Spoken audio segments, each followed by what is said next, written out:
Vamos lá, vamos abrir as nossas Bíblias no livro do profeta Joel, capítulo de número 2. Joel fica depois de Oséias. Profeta Joel fica entre Oséias e Amós. Capítulo de número 2.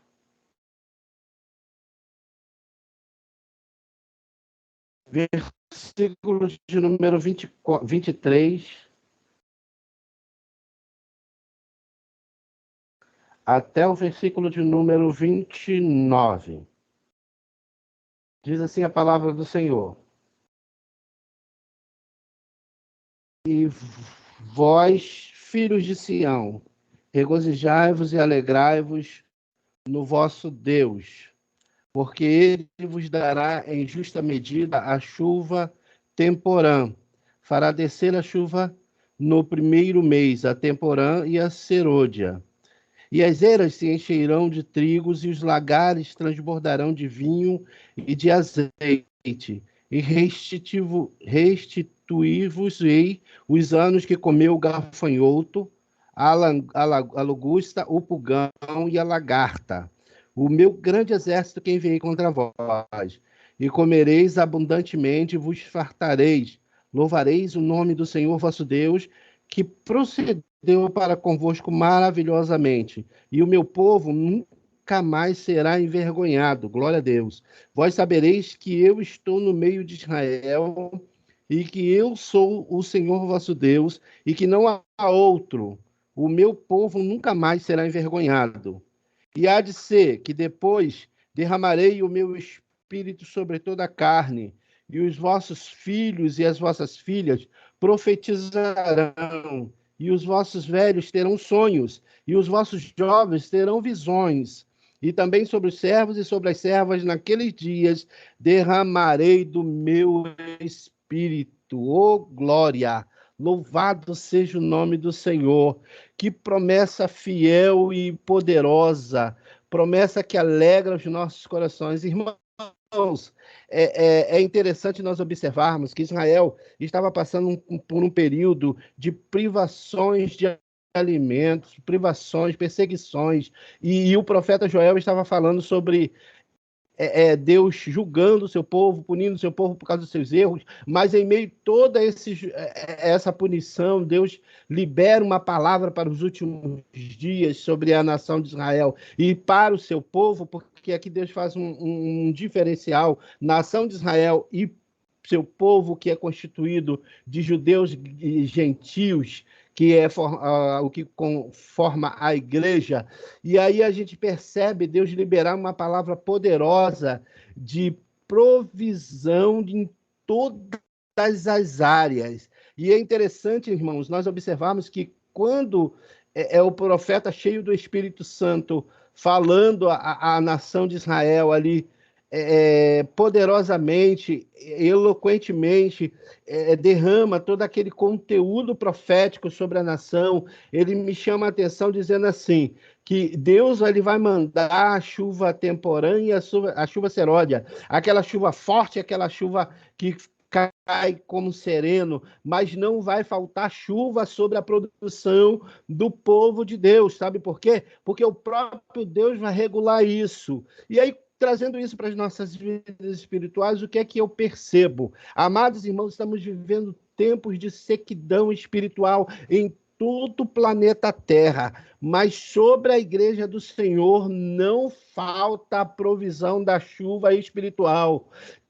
Desce sobre nós a presença do Espírito Santo, como a nossa irmã Grace disse, aonde houver 2 ou 3, ali a chuva espiritual de Deus começa a descer, e a gente já consegue perceber aqui no nosso encontro, nós não estamos fisicamente próximos, mas estamos espiritualmente ligados num só pensamento, num só espírito, e a presença de Deus, a chuva de Deus está descendo sobre as nossas eiras, sobre os nossos campos, e os nossos nossos lagares vão transbordar de mosto e de vinho, haverá provisão no nosso campo, haverá a abastança do Senhor, haverá um mover sobrenatural, porque a chuva de Deus está descendo. Irmãos, e trazendo isso para a nossa vida espiritual, nós percebemos o seguinte: há muitas investidas do adversário para tentar minar a nossa produção, para tentar minar a nossa colheita, para impedir que nós alcancemos aquilo que Deus quer para as nossas vidas. Mas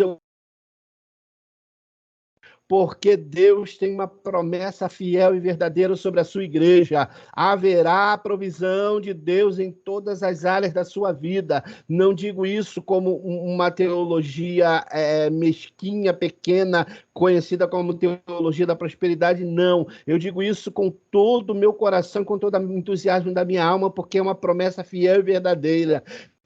Se você estiver fazendo a vontade de Deus, se você estiver debaixo da graça do Pai, Deus vai derramar a chuva temporã e a chuva serôdia sobre a tua vida, sobre o teu campo, sobre a tua herdade, e não vai faltar nada da provisão para a tua vida. Mas eu digo uma provisão espiritual, aquilo que Deus quer que você faça para o mundo espiritual. E aí, eu fazendo uma apanhada aqui da palavra de Deus, eu cheguei à conclusão que Jesus Cristo ele se preocupava mais com essas questões espirituais, porque ele mesmo disse lá em Mateus capítulo 6, versículo 33, mas buscai primeiro o reino de Deus e a sua justiça, e essas demais coisas vos serão acrescentadas, porque ele estava dizendo isso para os seus discípulos, para os seus seguidores, que estavam preocupados com o dia de amanhã, com o que haveria de comer, com o que haveria de vestir. E aí ele faz um paralelo dizendo: os lírios do campo não plantam, não tecem em fio, e nem Salomão se vestiu tão bem quanto eles. As aves do céu não plantam, não colhem, não ajuntam em celeiro, e Deus manda o provimento para elas todos os dias. Haverá, aleluia, provisão espiritual sobre a tua casa, sobre a tua vida, se você priorizar o reino de Deus e a sua justiça.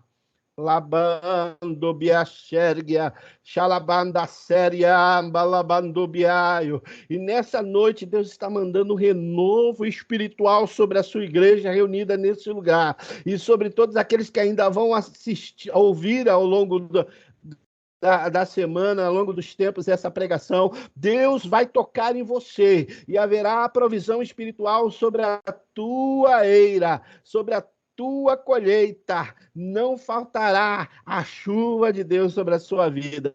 E aí aqui eu vejo no capítulo 24 de Lucas, irmãos, uma coisa interessante. Jesus, ele deixando as últimas instruções antes de subir ao Pai, para a sua igreja, para os seus discípulos que ficariam reunidos ali, dando continuidade à sua obra, porque ele assim mesmo disse: vocês que vão dar continuidade, e se vocês creem em mim, vocês podem fazer obras maiores do que essa. Aí ele diz lá no versículo de número 49, ele diz assim: eis que sobre vós eu envio a promessa do meu Pai. Ficai, porém, na cidade de Jerusalém, até que do alto seja revestido de poder. Oh, aleluia! Ele estava querendo dizer o seguinte: vai acontecer alguma coisa que vai impactar a tua vida, que vai transformar você de uma forma tão extraordinária, que você vai fazer milagres e prodígios, porque o Senhor estava dando autoridade sobre os seus discípulos para expulsar demônios, para se pôr a mão nas serpentes e escorpiões, elas não lhe causaria dano algum. Se tomasse alguma coisa mortífera, isso não lhe faria mal. Expulsaria demônios, libertaria os enfermos das suas enfermidades, mas eles precisavam ser revestidos de poder. E Jesus disse assim: fique esperando a promessa, fica no lugar aonde eu quero que vocês fiquem, fique em Jerusalém, até que do alto seja revestido de poder. Irmãos, é interessante falar isso, porque tem pessoas que elas não criam raízes, elas não se estruturam no lugar onde Jesus colocou que quer que elas fiquem. E aí fica ela saindo de um lado para o outro e saindo do lugar onde Jesus mandou ela ficar para receber a virtude do Pai que vai descer do alto. Cuidado em obedecer a ordenança de Jesus. Se é em Jerusalém que Jesus quer que você fique, Fica em Jerusalém, até que do alto seja revestido de poder. Aí depois que você for revestido, Jesus vai te levar de um lado para o outro, porque ele disse para Nicodemos que assim é aquele que é nascido de Deus. É como o vento, não sabe de onde vem, nem sabe para onde vai. É guiado pela vontade do Pai. E Deus tem algo extraordinário, sobrenatural sobre a sua vida, mas espera ser revestido de poder do alto. Oh, aleluia, aleluia, aleluia, aleluia. Louvado seja o nome do Senhor. E os discípulos, irmãos, interessante que quando Jesus ele falou isso, tinha em torno de umas 500 pessoas reunidas, em torno de umas 500 pessoas. Mas os dias foram passando. Primeiro dia, segundo dia, terceiro dia, até que se passou 10 dias. Oh, aleluia. Jesus subiu ao céu, passaram-se 10 dias, só tinham 120 pessoas, mas permaneceram fiéis, em oração, buscando, obedecendo em Jerusalém, esperando ser revestido do alto, aleluia. Não importa se já desistiram ao teu redor, não importa se já largaram a promessa, mas você tem por obrigação, como servo do Senhor, como homem e mulher temente, permanecer fiel na promessa. Não larga, não arreda o pé, custe o que custar, demore o tempo que demorar, mas você se agarre à promessa de Deus, porque é ela que vai trazer a solução de todos os teus problemas, que vai administrar o teu ministério, que vai fazer você crescer, que vai te impulsionar, que vai te jogar para o alto, que vai tirar o teu egocentrismo e te transformar plenamente numa nova criatura, porque as promessas de Deus, elas tendem a fazer isso conosco. Quanto mais recebemos de Deus, mais novas criaturas nos tornamos. E é isso que Deus quer fazer conosco. Lá no capítulo 1 de Atos dos Apóstolos, versículo de número 8, Jesus ele diz a promessa, ele falando dessa promessa, o escritor, o Dr. Lucas escreveu dizendo assim, ó, que Jesus falou: mas recebereis a virtude do Espírito Santo que há de vir sobre vós, e ser-me-eis testemunha até Jerusalém, como em toda a Judéia e Samaria, e até os confins da terra. Irmãos, olha só que coisa interessante. Ele tá reproduzindo a promessa que Jesus estava falando ao seu povo. Aí, para que Deus vai nos encher de poder? Para que Deus vai derramar a sua promessa, a descida do Espírito Santo? Há um propósito. Deus quer usar poderosamente, você tem valor para o reino, para o rei e para o reino. É para isso que Deus vai te encher de poder e de autoridade. É por isso que o Espírito Santo desceu sobre a tua vida e tem impactado você com uma autoridade para você ser um atalaia, um profeta, uma profetisa, cheio do Espírito Santo para arrancar do império das trevas aqueles que estão perdidos pela autoridade do Espírito Santo. Essa unção que desce sobre você, essa chuva de Deus que desce sobre a tua vida, sobre o teu coração, que é a terra aonde Jesus começou a tratar, a plantar a semente, vai fazer você frutificar de uma forma tão extraordinária que todos aqueles que estão ao teu redor vão desfrutar dos frutos do Espírito Santo que vai brotar da tua vida. Que coisa extraordinária! Você receberá a virtude do Espírito Santo e você já recebeu, busque cada vez mais. Se encha, mergulhe. Eu lembro da profecia de Ezequiel, quando o anjo leva Ezequiel ao rio e ele mede 500 côvados e manda Ezequiel descer, a água estava no joelho, estava no tornozelo, mas o tornozelo só, apesar de ser bom, irmão, para quem andou no lamaçal do pecado, para quem andou entre os pedregais, entre os espinhos, quando você sente a água nos teus pés, é refrigério, já está bom. Água no joelho, que água na cintura, que água nos peitos. Não, Deus quer você transbordando, submergindo no Espírito Santo, na água do Espírito. Ele quer que você vá flutuando na presença dele, que você já não tenha mais vontades, que você já não tenha mais controle sobre o teu corpo, você esteja assim, ó, voando nas asas do Espírito. É isso que Deus quer para a sua vida, meu amado, minha amada irmã. E aí, irmãos, eu vejo agora o profeta Joel, centenas de anos antes, profetizando sobre essa descida do Espírito Santo. Aí ele diz assim que haveria de descer o Espírito Santo nos últimos dias, sobre os servos e as servas do Senhor, sobre os filhos e sobre as filhas, e me chama a atenção, irmão, que aí o apóstolo Pedro, depois do capítulo 2 de Atos dos Apóstolos, primeiro eu vou falar do capítulo 2. O capítulo 2, ele narra essa descida do Espírito Santo que o profeta Joel havia visto centenas de anos antes, até mesmo antes de Jesus nascer. E aí ali estavam esses 120 crentes reunidos num cenáculo, esperando a promessa de Deus, que Jesus disse assim, ó, ficar em Jerusalém até que do alto seja revestido de poder. E aí, cumpridos os dias de Pentecoste, estavam todos reunidos naquele mesmo lugar, num só pensamento, num só propósito.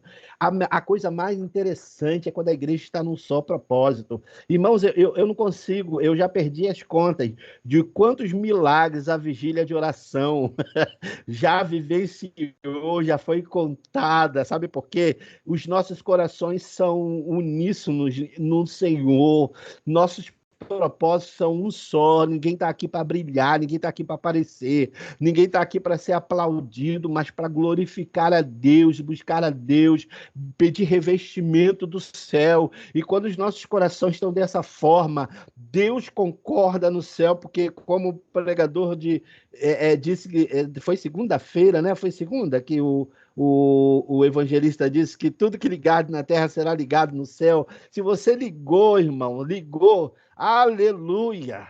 Ligou lá no céu, o Senhor responde e disse: não, meus servos estão com só pensamento, só coração. Nenhum deles estão querendo aplauso para si, eles estão querendo honrar o meu nome, e é no meu nome que eu vou efetuar os milagres. E eu já perdi as contas, eu sou fruto dos milagres da vigília de oração. Eu estou aqui, minha esposa está aqui, porque esse povo orou, esse povo buscou, e Deus ouviu as vossas orações. E ali no dia de Pentecostes, irmãos, eles estavam como mais um dia de oração. Eles não sabiam que poderia ser naquele dia, mas o coração deles era um só, porque estavam todos em concordâncias, todos reunidos no mesmo lugar, com o coração concordando um com o outro. Aí nessa hora veio como de repente um vento veemente do céu. Imagino que coisa gloriosa. Irmãos, é muito lindo quando nós estamos na presença de Deus, que a presença de Deus vem, nos envolve de uma forma extraordinária, vai nos enchendo. E aqueles crentes começaram a sentir a presença de Deus, começou a todos serem cheios. E aí eles começaram a olhar um para o outro e foram vistos línguas repartidas como de fogo. E eles começaram a falar em outras línguas. Oh, Surie balabando biaxéria, mendebiando balabaséria. Irmãos, eles começaram a profetizar e dizer coisas gloriosas, porque a presença de Deus ela faz isso. E ali eles estavam vivenciando que o profeta Joel falou: nos últimos dias, diz Deus, eu derramarei do meu espírito sobre toda a carne. Inaugurou a dispensação do Espírito Santo. Alabando biacer, mera balabassuri entre os relebando biá. E quando esse fogo de Deus ele envolve as nossas vidas, ele vai tirando tudo que não provém de Deus, vai queimando, vai jogando para fora, porque quanto mais nós nos enchemos de Deus, menos nós temos dos nossos pecados e de nós mesmos, porque Deus vai tomando conta de toda a situação. Louvado seja o nome do Senhor. E quando aqueles homens estranharam, ficaram atordoados, como pode isso? Eles são galileus, eles são aqui de Jerusalém, são judeus, e eles estão falando nas nossas línguas, porque como era a festa de Pentecoste, vinha gente de tudo quanto é lugar, vinha gente de todas as terras, e aí eles começaram a perceber, um está falando em Creta, outro está falando em grego, outro está falando em outra língua.